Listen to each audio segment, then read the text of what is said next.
Hello, it is time to head north. I am Natasha Ryan, and unfortunately, my favorite co host, Vince Vargas, is shooting his show right now, Mayan, so he is unavailable. So, joining me today on the podcast is TJ Kelly from RaySecur. Hi, TJ. Hi, Natasha. How are you? I am well. Thanks for joining us. And of course, my wonderful CEO, and I'm not just saying wonderful because he's on the call, Steve Hernandez. Steve, thank you for carving out time. Thank you for having me, Natasha.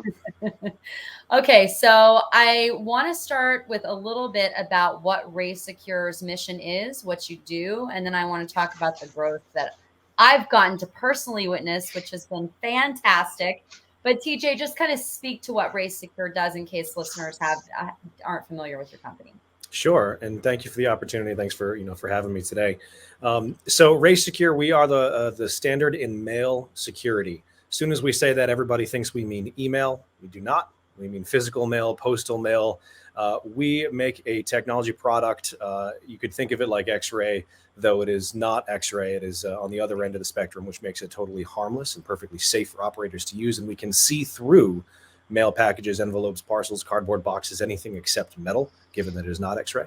And we back that up with a support service with our chief security officer, who I believe is actually going to join us in a little bit. Will Plummer is a 25-year U.S. Army veteran and a EOD and explosive ordnance disposal expert. So he and his team back up all of our clients. If they get something in the mail, they can see through the package and they can tell there's powder in there, there's liquid in there, there's wires, batteries, that kind of thing. Something that shouldn't be inside your regular mail.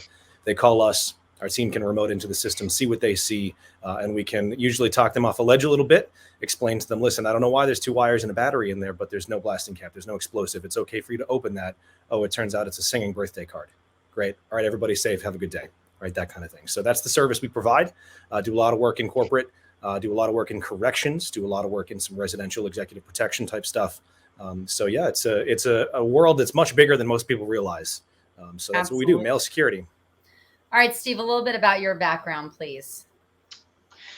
Yeah, well, so great to have you on. I started off in the Army, was in the infantry, got out of that, got into some of the high-risk security stuff, and then started to do security consulting work.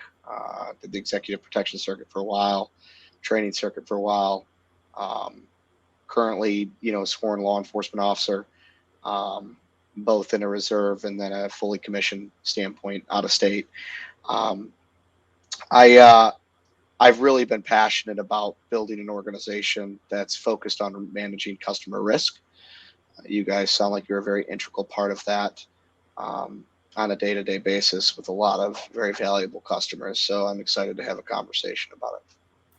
And I'm already like the wheels are spinning. So what I originally thought we were going to talk about, I'm already tabling because Steve has an entrepreneur's heart. We all know who knows Steve. And I'm thinking about, I mentioned that I've had the ability to watch you guys grow in like a year and a half. And it blows my mind how successful you've been. So I kind of want to speak to when you get an idea in your head and you see a need, how do you have the guts to actually jump on it and make it happen, create something like you have to address a need and make work environments safer? Like, were you guys scared initially? Like, what was the startup process like? For RaySecur, so Yeah. ours is actually a unique background story. So I'm not a company founder. I would love to take credit for that, but our founder is Eric Giroux, and he gets the credit for the idea and the early execution, especially, and of course remains chairman of the board and on our commercial side now. So what Eric was able to build and what we've been able to continue came from a national lab in Canada. So if you know anything about the way the Canadian government does some of their research projects, this group is called INO, which is French for the National Optics Institute. And you could think of them like, DARPA, although not exactly military focus. And so they were charged with a task from Trudeau, I think in 2015 or so when that initially started. And here's Will. We'll be able to back me up on some of this. Will, sorry about that. You're fine. Hi, Will. Hi. So Yeah, so and I forget exactly the year, if it was 2015 or so, but what happened is the Canadian government had a problem. They had a lot of drugs and other kind of, shady things coming into the government by way of the mail. And it was causing shutdowns in their facilities, in their parliaments, in their offices, up to something like 80 times a year, I think is the number I've heard most recently, which is something like every 3 days. Some, Canadian government office is getting bounced out for a couple hours to inspect some shady thing in the mail. Sir Trudeau looked at INO and said, fix it, right? That's your mandate. And so INO invented this technology that can see through the mail, right? The science has always been there. NASA's been using, optics in this frequency range for decades, but it only became commercially viable in the last decade or so. And so INO put that into practice, and we're able to see through the mail to stop the drugs from coming into the Canadian government. Now, the Canadians have an interesting law on their books, and that is that if the government invents any technology, so long as it doesn't jeopardize national security, they are required to sort of give that away for a commercial application. So our founder was working at INO as an entrepreneur in residence, and he was able to take that, R&D that the Canadian government paid for and create a spin-out company, right? This happens at MIT all the time. It happens at a lot of sort of think tanks. That's where we came from. And so we have a Canadian division as well. We have offices up there, a big Canadian team. We also are headquartered in the Boston area for the U.S. division. And we put it into a security application and, have been pretty successful. And I think that the U.S. company was around 2017 or 18, really got going. And Will, you can back me up on some better detail there, Yep. but have really been exploding the last, 2-3 years after that early wave in around 2018. So that's my rundown. But Will, thanks for joining us. But can you fill me in on some of the gaps there? Apologize again for being late. I was stuck on something with the CEO. So the other growth is actually the gaps where we've kind of stepped into, especially in the last 90 days. So prisons, corrections, prisoners are dipping paper in drugs, meth, whatever else they want to dip it in. They're sending it in as legal mail, and the prisons can't reach in and start pulling that out unless they have a good reason, because it's the prisoner's right to defend themselves. So we've spent the last 90 days in and around prisons catching drugs. Keeping them from overdosing, then lawsuits that eventually follow. And with that, we've kind of tuned the capabilities and started paying a little bit more attention to really the government side and what some of the threats they're seeing on a regular basis. So DJ's got a great job in the background. We're moving somewhere in another direction with our sales here pretty quick. That's awesome. And Steve, you're, law enforcement. What are your thoughts on like the impact this could have? Yeah, it's interesting, right? So, it's great to meet you, Will, by the way. It's fascinating to me what you guys are doing. I've been watching kind of your guys' company grow. And, we've even directed some clients your way over the years. It's fascinating to me. And this is a conversation I've been having with folks both in the intelligence community and law enforcement now for a while, is terrorism's gone, right? But the threat of adversarial actors is very much alive.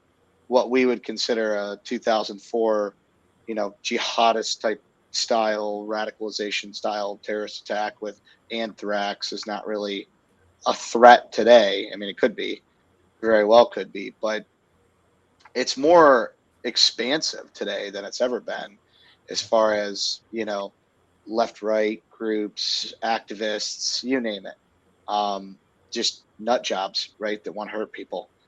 So my first question for you guys is, how does a security firm that has a number of corporate clients, I think this is what a lot of our listeners are going to look for, how do they engage with you for their clients? And then what's the ROI for that firm to engage with RaySecur on helping mitigate risks for their clients? TJ, you want to go first?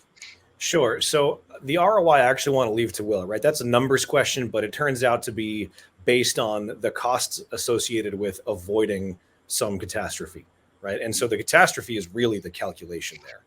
Right. And so that's why Will, as our chief security officer, might be better off in giving some of the catastrophe avoidance and, disaster mitigation type of answers. But in terms of engagement, we do work with a lot of security partners, and you mentioned, Steve, the North Group has been, sending some business. And of course, we always appreciate that. We have some folks who just say, hey, you guys got to call RaySecur. And in that way, it's just a direct, partnership that we'll strike up with the end client. In some cases, we have folks that want to sit in the middle, and so the security company will either purchase or lease hardware from us, and then sort of upsell that onto their client. That's totally fine. We're negotiable on how to set up the business arrangement.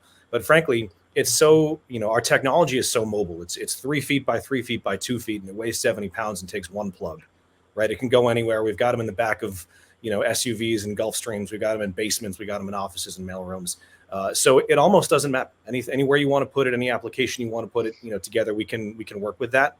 And to his credit, Will and his team provide the support, anywhere in the world, anytime you need. These guys are on support calls and training calls at 3 a.m. if we're talking Australia or Singapore or something like that. So it really is global and flexible. And for that way, that might sound like a gimme answer or something, but it almost doesn't matter. We can work with anybody, in any sort of capacity. So when you start talking about ROI, there's a couple things that we provide as well. So the cost is the cost, right? It's actually nominal. We intended for the cost to be in operational fund levels for most companies, and that's where it stays. That's kind of why it's priced where it is. For anybody that's going to bring business our way, I believe we're sitting at 9%, 8 or 9% is what we do with most people. Then again, that also, one of the reasons why that matters depends on how many you're talking about. We have people to bring in, 35 systems. We're about to do business with a state, and it's over 30 systems, and that was 2 hours of a meeting, and they went, "Oh my God, we've got to do this." So it really depends on kind of what comes in. But excuse me, I've been talking for a while, but it's actually not bad, and we're pretty easy to work with and pretty straightforward. And the other thing is it's continual. So once we start working with somebody, it's for the lifetime of the contract. We monthly updates, checking on them, all the updates that we have for the systems, all the upgrades, they're all included. So you never have to go back to your client and go, "Hey, by the way, I need you to put another $10,000 in your budget for next year because RaySecur upped the price." It is what it is, and everything's included in it. Training, all of it. So when you guys start looking at what your product services and the different threats that it's detecting, could you guys go through that? Just, the anomaly threats, the continual threats, the kind of the one-offs that you've never seen before. I think that it'd be really good to just kind of get into your guys' mindset, understand what risk matrix you guys are helping to work on, and what problem sets you guys are seeing and solving as far as the threats to the individual and different customer verticals that you're dealing with. Yeah. So let's look at it in 3 different setups. So most of the time inside the places they're being targeted, there's no X-ray, there's nothing in there except somebody who's been told, "This is poster 84 from the USPS. Look for anything that looks like this," and that's what you're supposed to key off of. Well, threats don't look like that anymore. Majority of the things that show up nowadays are insider. It's hard to misspell a CEO's name because Google won't let you misspell it. So they don't look like the traditional mail threats that we've got. So scenario number 1, you've got 3 people charged with taking care of the entire company. Scenario number 2, let's say they've got a screening program in place. The threats that they're going to look for are going to look a little bit different, right? Because they're a bit larger. And then you got an X-ray on the other end. We help because we see things that X-ray can't see. A lot of the threats that you see nowadays are less than half an inch thick and weigh less than 10 ounces because you can put them in a collection bin with a couple stamps and have them delivered. Majority of the threats now are also getting more personal in nature, where the CEO or they know a little bit about them. So there's a lot of intimidation, coercion, just straight up, "I'm going to write something down and put something horrible in here to send to you." Like you said, terrorism is over. Well, I mean, it's a little bit different way of thinking about it, but it's dang sure not 2001 anymore, right? So what shows up are caustic powders. People are putting caustic soda, powdered bleach, things that are actually intended to cause harm on the other end inside of a package and sending it in. You're not going to find, bombs, but we find a lot of feces. We find a lot of biological threats that end up getting sent into companies because they're upset. Bloodborne pathogens. All these things that are anomalous that an X-ray is not going to pick up is what the threats are gravitating towards, because they're smaller, cheaper, easier, and people are honestly getting meaner. So 2017, it was white powder, was usually talcum. Now, if you look at it, you actually have to worry about ricin. That's happened every year in the last 5 years and every presidency since 2003. And you got to worry about somebody putting something in there to try to get somebody sick.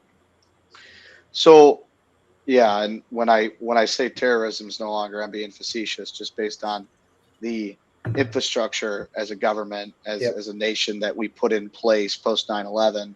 Yep. That's now it's just like it's you look back on it and you're like, whoa, well, look at how worried we were about that, and then look at I wish we were just still worried about that problem set, because it was so easy to focus in on that origin, time, distance, direction of those threats.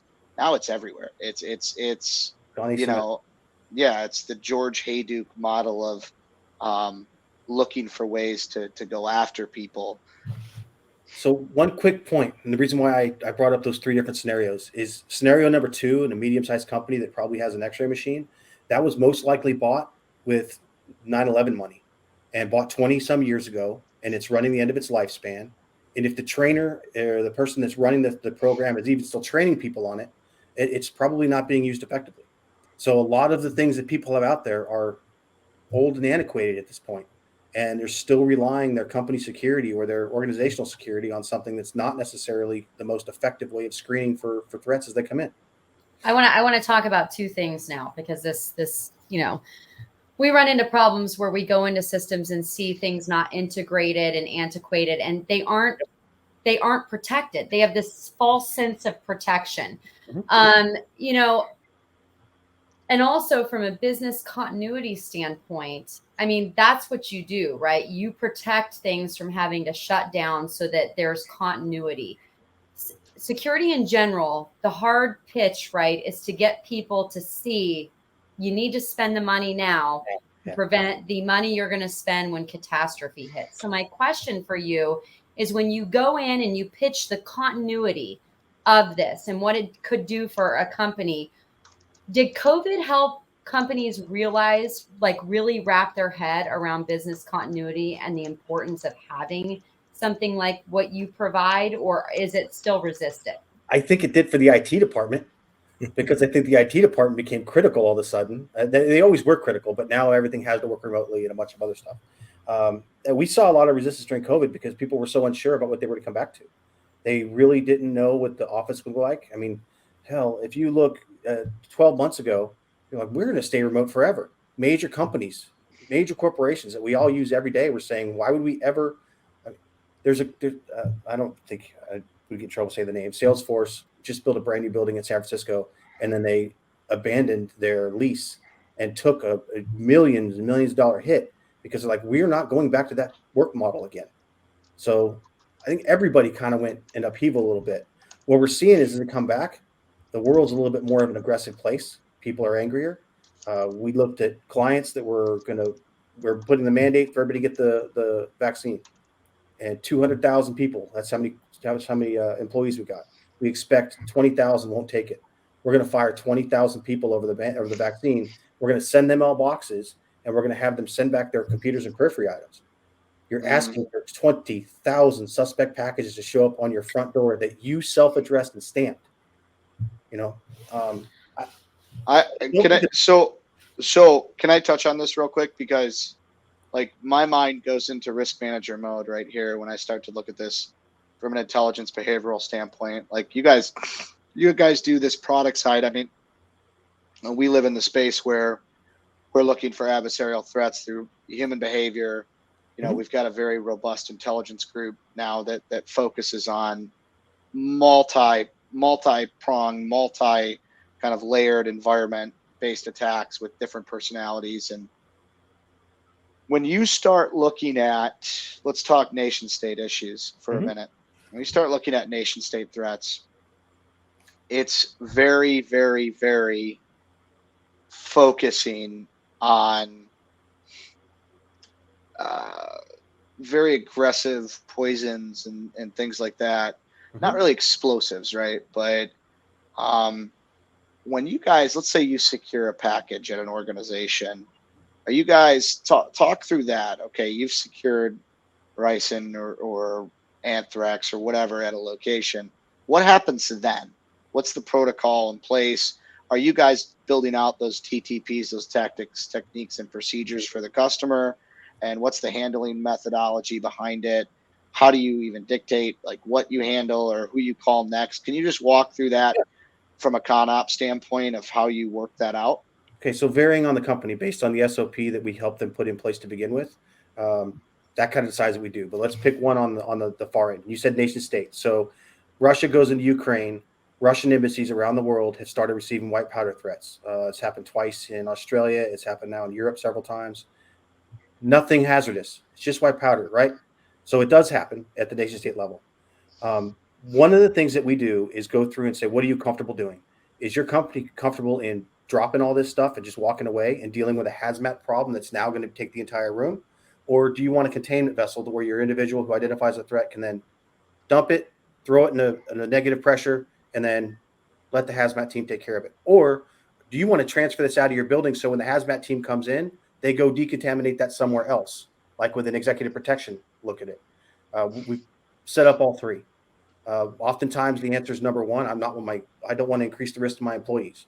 And then there's a gradient that we all do with companies in the middle. And then you start talking EP, and nobody will ever go on that compound. It's not going to happen. So it's contain, emergency decontaminate the individuals that are there, segregate them if required. Usually if they've been exposed, then you're going to segregate them until you can test them out. And then the next step depends on the company, but it's contain, decontaminate, segregate.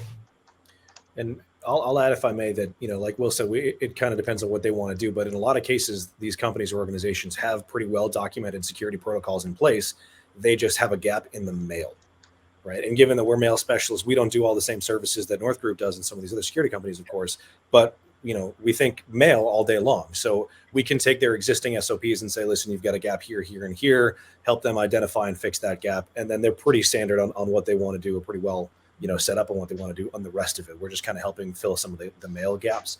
Our technology does not identify what the substance is that's in the package. We'll detect it, but we can't tell you that it's caustic or not. We can't tell you that it's bleach, talcum, or ricin. Right. So for that, you still need to bring in some experts, some testing equipment, that kind of thing. And so therefore, we would be reliant on whatever their protocol is to bring in the next step. And so for us, it's often a yes, no. Do I need to elevate this in, to the next step or not? And we help with the next step based on how much they want to expose their employees. Now, is there a way to autonomously run this product utilizing? So it's all user based. Yeah, the reality is there's a couple things that we're going to have to get farther down the road before we can automate. If it's going to the janitorial department or going to the CEO, there's no system in most companies that'll be able to do that. It's a human being. So what we do is put this at the point where you're screening everything that's going to go through and sorting it. So that's why most of the time what people we deal with aren't security related folks, because that's not who's going to be sorting your mail, who's going to be screening it. No. That's why we rely on normal versus abnormal. The good thing about people is they're great at change detection. So if you put somebody in that room that sees the same thing 500 times, bam, bam, bam, over and over again, when 501 shows up and it looks weird, all we got to know from them is it looks weird. And then we help them out with the solution on the other end of it. 100%. That makes total sense. Now, do you feel that there's an evolution happening with technology overtaking kind of human error in the middle of these risks? Yeah, look at the TSA. So they look at 100% of everything that goes through there. And if you look at the TSA when they're externally evaluated, they fail 85% of the time because they're relying on automation to step up. And here are two problems with that. One, they gamify what they're doing. So they learn the 33 or 62 different images that are shoved into their screen. They know every 20 minutes a new one's going to pop up. They start looking for that. And they stop actually paying attention to other stuff that goes through. The second thing is they stare at a screen for 40 minutes and they swap out and they go stand in a doorway or they stand somewhere else. And they're just trying to get onto the next 40-minute block of their day. They're not actually invested in what they're doing beyond not trying to have something significant happen. But yeah, when you automate a lot of this stuff and you remove the human being out of the process, you end up with some unwanted consequences. Wow, you just made me feel really good about flying out on Thursday. Thanks, Will. Appreciate it. Sorry. What happens when you talk to the grizzled security veterans all day long? Right? I flew with the same knife in my bag without realizing it for about 9 months through probably 20 airports. And it was because the way my bag was set, it went in one way. I presented my bag the same way every time. And it was this EOD knife that was sitting vertically. And finally, after the 21st time, I was about to fly to Korea, and it went in, and I tossed it in sideways because I had my kids with me. So it was sitting at about a 30-degree angle. And he pulls it aside. I got a $600 federal ticket for it, but I sat back and really tried to figure out. I had been in probably 15, 20 flights with that same bag. A lot of stuff gets missed. Will, they've got more Glock mags of mine at the TSA than and more 9mm and 40 Smith and Wesson ammo. 40 Smith and Wesson ammo than I would care to admit. Yeah. But I mean, of course, as a red team security guy, right? I go into the airport. It's all a joke to me. Yeah. Obviously, it's absolutely ridiculous on so many levels. What's going on at the airports, and that was kind of where I was going to go with this. Like, is there a effort to go after the airport security side of the business here? That's one of the reasons why I was late to this call. Is that's exactly who we were talking to? Is somebody who just won a TSA contract and wanted some help because some of the stuff that they do is ineffective. Yeah, so you have different competitors out there with the blowing machines that puff the air, and then you have the standard X-ray. What is the difference between the puffer machine, the X-ray, and what RaySecur has to provide for the TSA? Okay, so the puffer machine, you're going to get a whole lot of false positives. Just like the swipe for any one of the 10 other, I'm not going to name the companies, but any one of the other ones that run swipe kits. If you own, Steve, if you own any farmland, I mean, you look like you might have some, and you do any growing. Hey, now. If you grow anything, you walk into an airport with those puffer machines, you could end up with a false positive because you have fertilizer on you.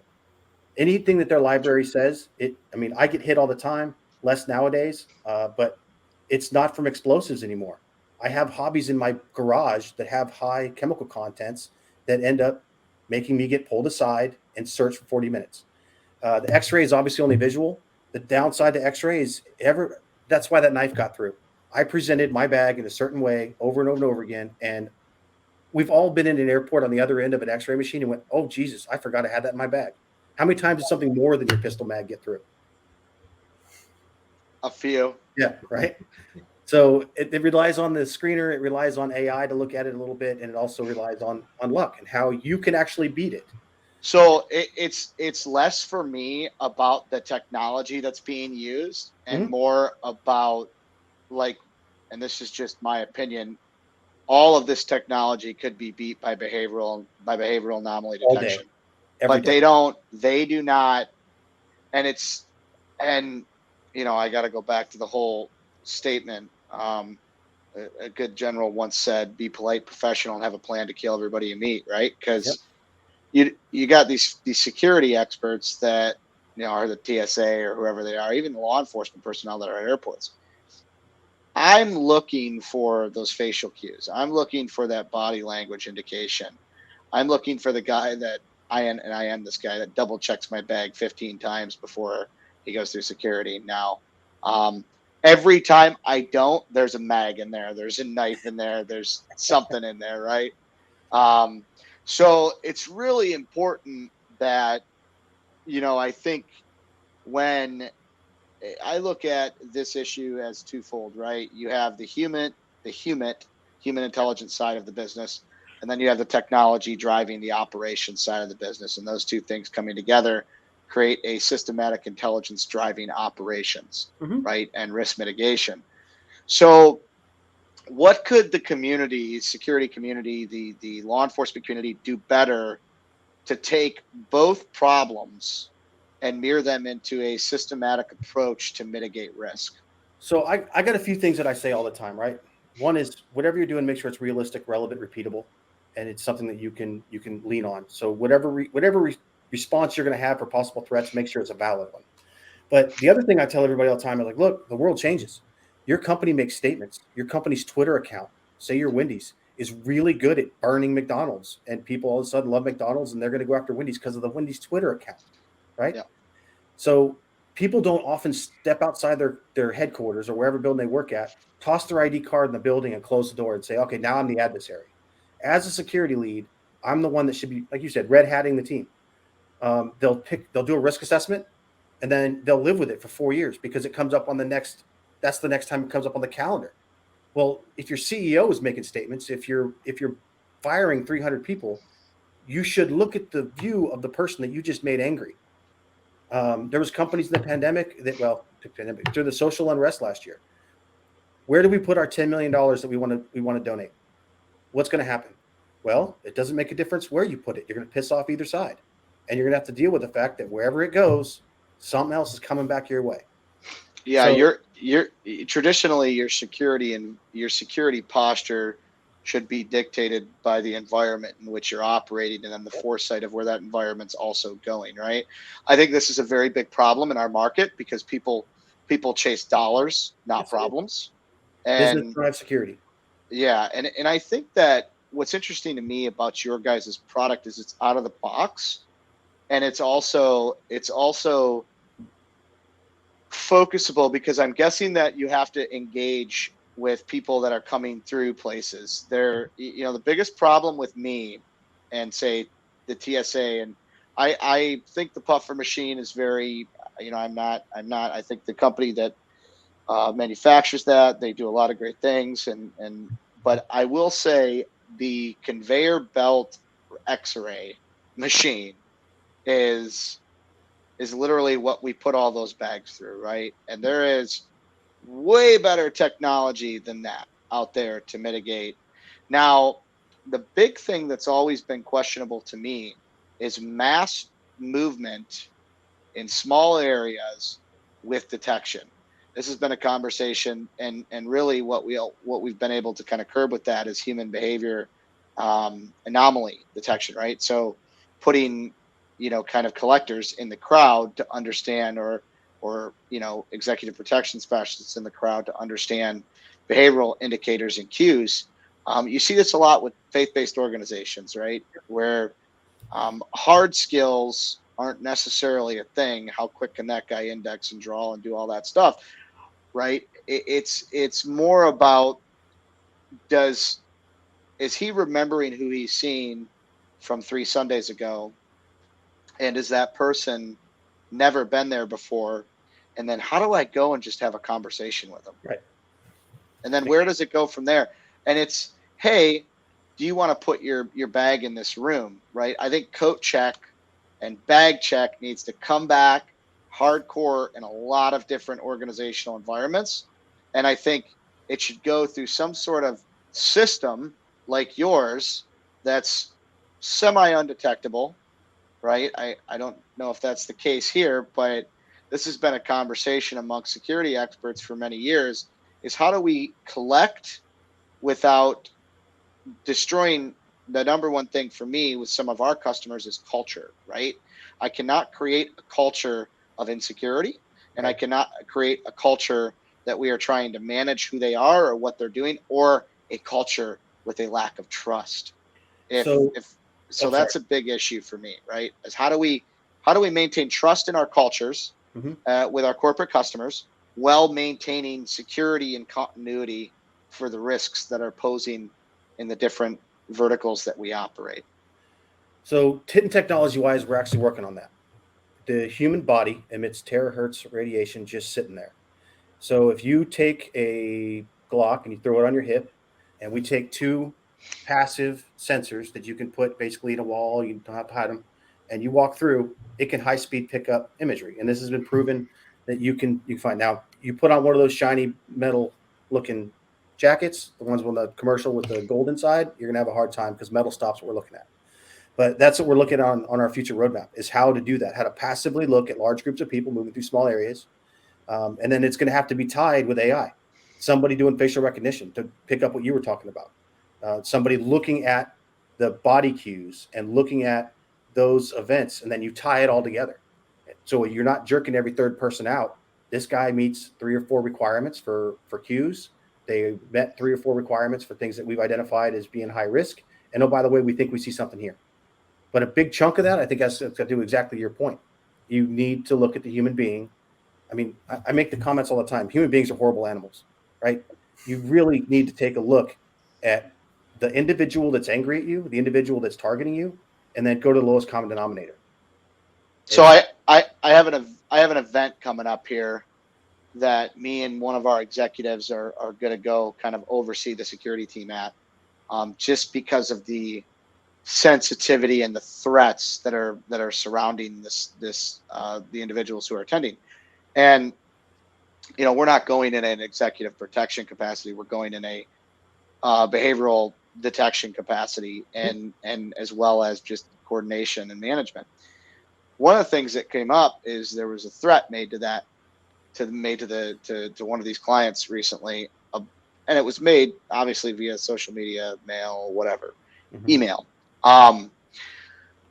As where digital forensics is important to place origin, time, distance, direction of a subject who's making probable threats, and then possibly law enforcement coordination, because we all know law enforcement's not going to step in without probable cause, an investigative nexus, a subject to investigate. I mean, very seldom do we get the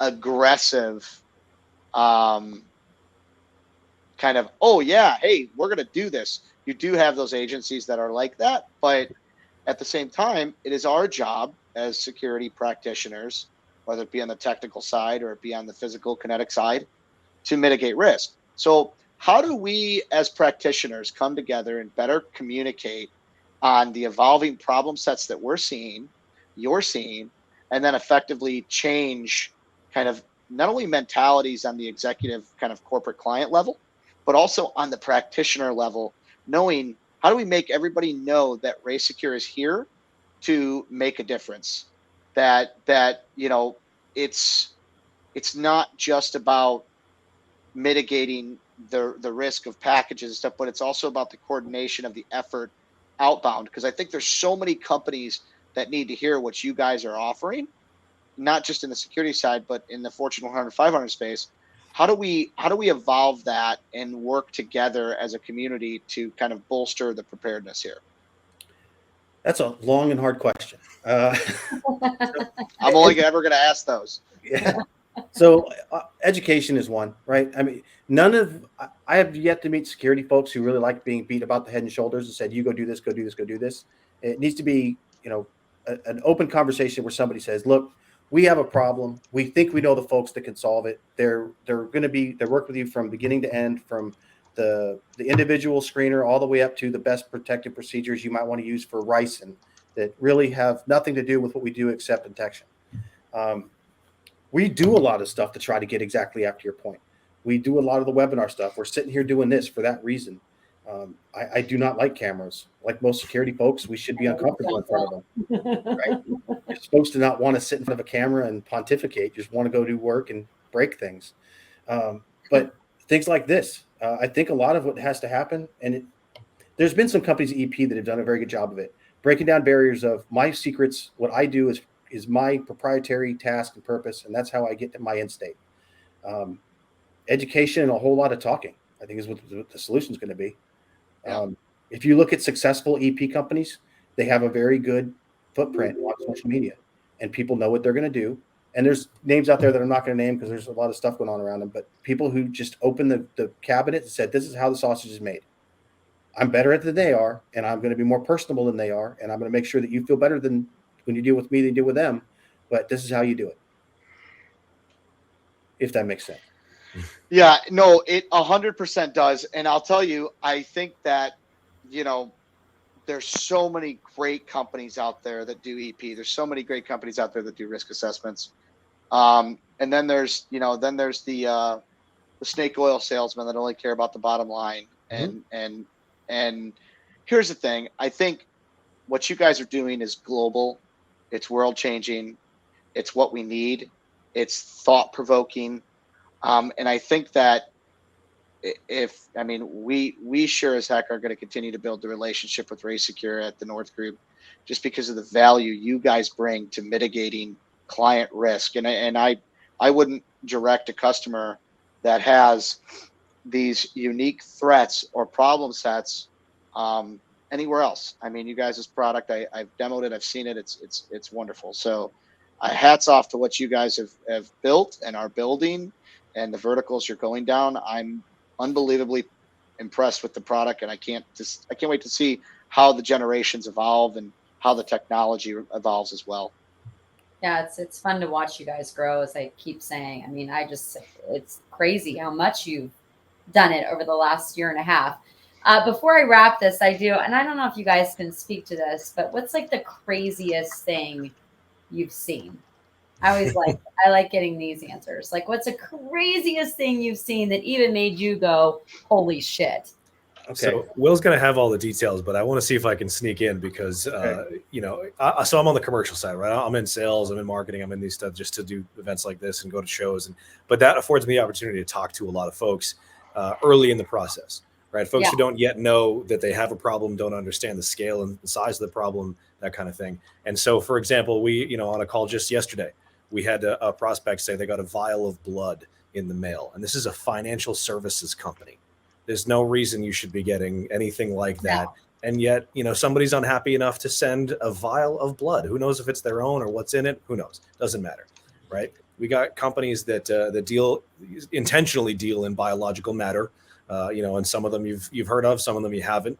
And so they get what you would expect for them to get, but they need to be extra sure that they are getting the right kind of stuff. And I have to be vague on purpose, but some of them are just a lot grosser than you would think. Right. So it doesn't necessarily have to be scary. It's just gross. And, you know, mail's gross anyway, but like, man, these people can really take it to the extreme.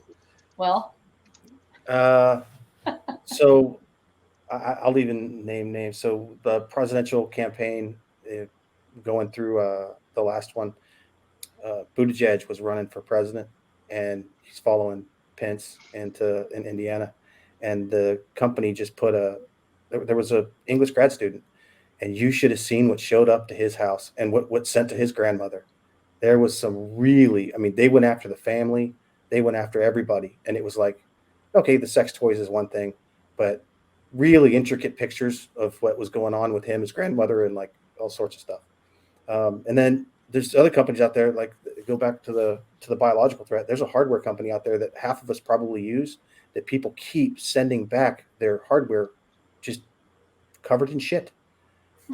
It's every other day. It's somebody just pooping in a bag or opening it up and just smearing it all around.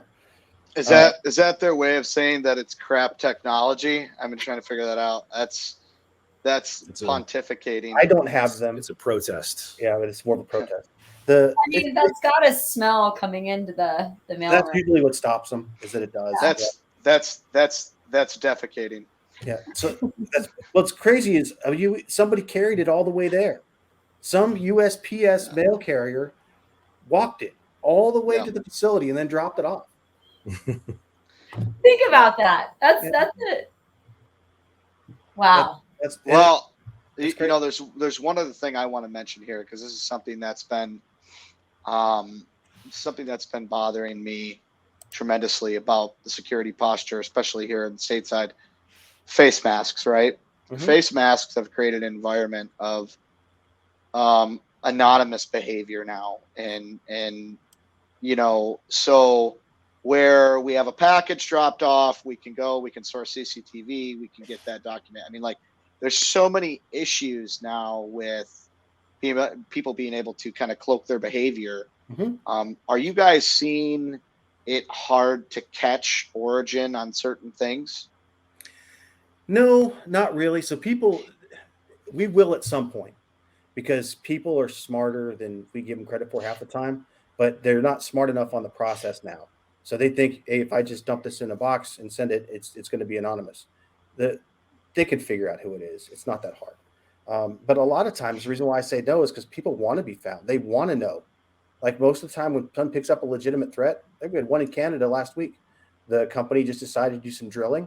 Somebody didn't agree with it, so they sent them in like 700 drill bits. Okay, great. It's a heavy box that shows up. That's your protest, but they put their name on it. And as soon as you put your name on it, they already know, the companies already know who the crazies are that send them in stuff. So unless they're really trying to hide what they're doing, it's pretty easy to figure out what's going on. And Steve, you talk about the social media stuff and, the good EP companies that are doing the monitoring, and there's all these systems out there. And, if for the security companies that are worth their weight, they're paying attention to that because it's obviously a common, vehicle and channel for protest, if you want to call it that. We like to remind folks that mail is part of that escalation process and should therefore be documented and included by the security team in what they're looking at. Right. Well, you watch our webinars and you've seen his shows. He'll talk a lot about, I'm going to send a tweet to a company I don't like and they don't respond. I'm going to send an email to that company and they don't respond. Well, one of the next things might be I'm going to drop something in a blue collection bin and see if I can get a response out of this company. Yeah. And if the mailroom or the security teams overseeing the mailroom isn't plugged in to this trend, then they might not connect that person just escalated up one level and now it's physical. Now it's actually in the building and has the potential to cause harm for my actual employees. It's not just digital anymore. Right. And mail is a part of that. Yeah, we're moving to the next step. So like a lot of companies, and I've been in a whole lot of mailrooms now, and now I've been in a whole lot of prisons. There's a list, usually handwritten on the wall. I mean, going back to a movie, I'm glad I called that guy, with everybody's name written in lipstick, and it was at Billy Madison or Happy Gilmore, whichever one it was. Yeah. Right. Glad I called that guy. So that list is on almost every wall we walk into, and it's those are the people who have escalated threats before. And half of the time they're caught digital first and they're caught physical. You talk to the EP team, you talk to corporate security, they know how those people got on that list. And they know the life cycle of their level of aggression, and they're expecting to not let them in the front door ever. But it's one of those wind vanes that you can throw out there and have for free low-hanging fruit. Yeah, absolutely fascinating, guys. I'm just so happy to get to meet and talk to both of you. I mean, I really think that there's I'll tell you, if you're listening to this and you need to engage with these guys, I would absolutely do it. If you feel like from a risk management, from a securities expert's perspective, these guys definitely can mitigate risk and know what you guys are doing. I mean, this is brilliant. I can't wait. I actually think that we may have a couple ideas too, to look at how the threat anomaly game is evolving that I'd love to talk to you both, about, because I just feel like we're missing the boat as an industry when it comes to this, right? And we have to stay ahead.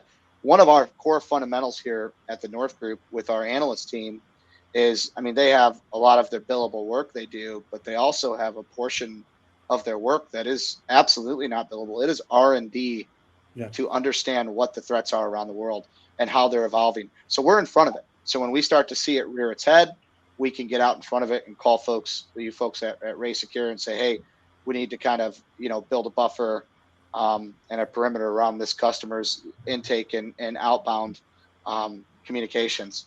And you guys are definitely an integral part of what that would look like, for sure. Awesome. We appreciate your time, everybody. Yeah, thank you so much, TJ, Kelly, Will Plummer with RaySecur, and of course Steve and I with the North Group. Stay tuned for more blogs, podcasts just like this one. Visit our website, tngdefense.com. And again, you can get a hold of RaySecur if you want to chat with those guys. But thanks, everybody. Really enjoyed this. Have a great day. Thank you. Thanks.